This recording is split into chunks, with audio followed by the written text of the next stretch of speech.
Weekend oyo Luzolo Bambilesa ministre ya droits humains pe ya justice asalaki ba activité ndenge na ndenge na simana ye Jojo Lukoshi.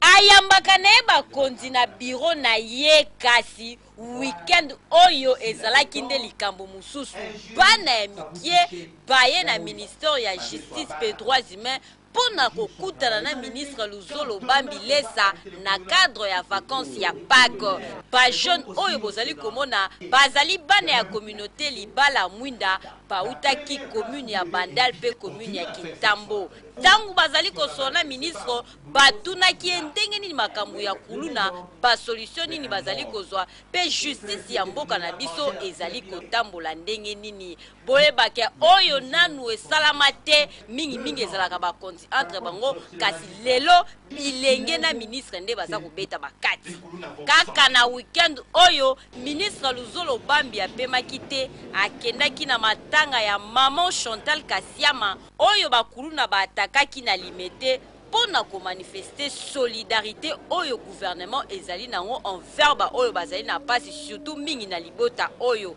pe à mettre en garde bana ya kuluna na message oyo